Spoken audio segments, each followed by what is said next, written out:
안녕하세요. 김변스 행정법입니다. 법규 명령의 종류 등에 관한 기출문제를 풀어보겠습니다.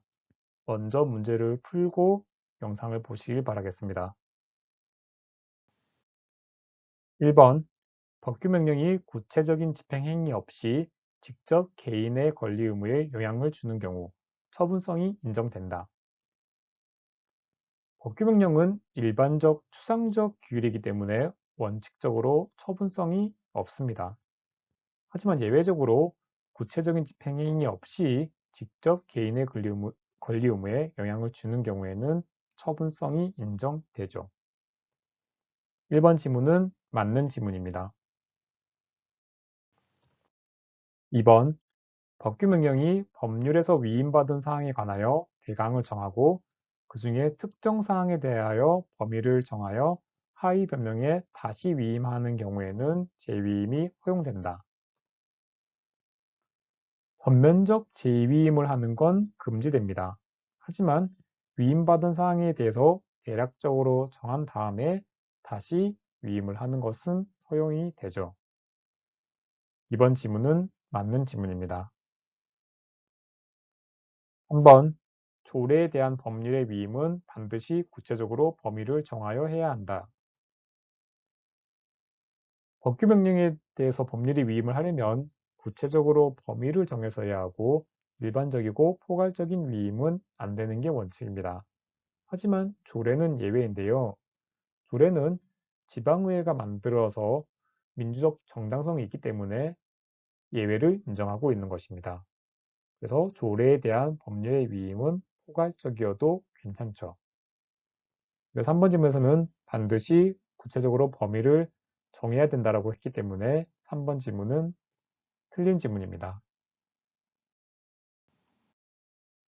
4번 법률이 공법적 단체 등의 정관에 자치법적 사항을 위임한 경우에는 헌법 제75조가 정하는 포괄적인 위임 입법 금지는 원칙적으로 적용되지 않는다고 봄이 상당하다. 일반적 포괄적 위임은 금지되지만 두 가지 예외가 허용됩니다. 첫 번째 예외가 앞에서 살펴본 조례이고요. 두 번째가 바로 공법적 단체 등의 정관에 자치법적 사항을 위임한 경우입니다. 이런 경우에는 원칙적으로 포괄위임 입법 금지 원칙이 적용되지 않습니다. 4번 지문은 맞는 지문입니다. 5번 법령의 위임이 없음에도 법령의 처분 요건에 해당하는 사항을 불령에서 변경하여 규정한 경우 그 불령의 규정은 행정명령에 지나지 않아 대외적 구속력이 없다. 법규 명령이 대외적 구속력을 가지려면 상위 법령의 위임, 다른 말로는 수건이 필요합니다. 그런데 위임이 없다면 그러한 법규 명령은 대외적 구속력을 가지지 않죠. 5번 지문은 맞는 지문입니다.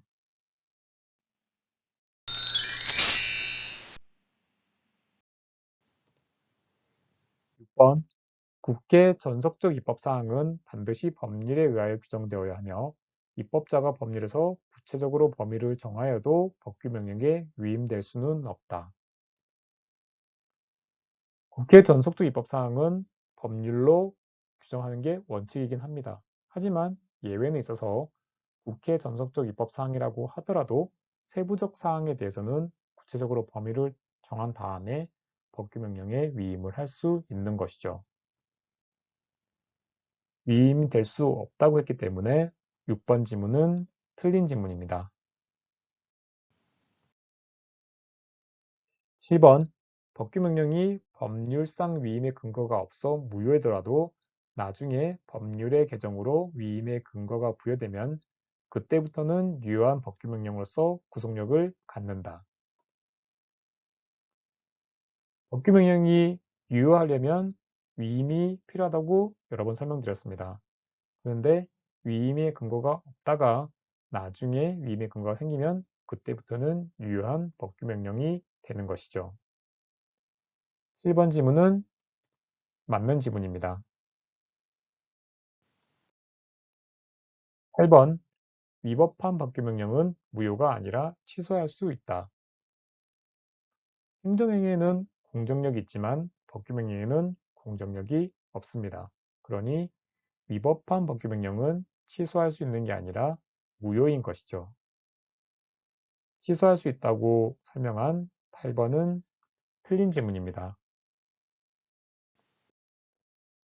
9번 헌법재판소는 대법원 규칙인 구법무사법 시행규칙에 대해 법규명령이 별도의 집행행위를 기다리지 않고 직접 기본권을 침해하는 것일 때에는 헌법 제107조 제2항의 명령규칙에 대한 대법원의 최종 심사권에도 불구하고 헌법소원 심판의 대상이 된다고 한다.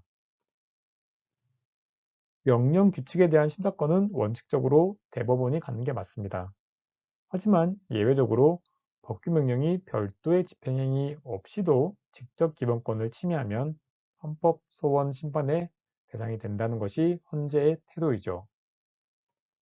9번 지문은 맞는 지문입니다. 10번 판례는 행정입법의 부작위에 대해 이를 항고소송으로 다툴 수 있다고 본다. 수상적인 법령을 제정할지 말지는 국민의 구체적인 권리 의무에 직접적인 변동을 초래하는 건 아닙니다. 그래서 원칙적으로 행정입법의 부작위에 대해서는 항고소송의 대상이 될 수가 없죠. 그러니 10번 지문은 틀린 지문입니다. 끝까지 영상을 시청해 주셔서 감사합니다.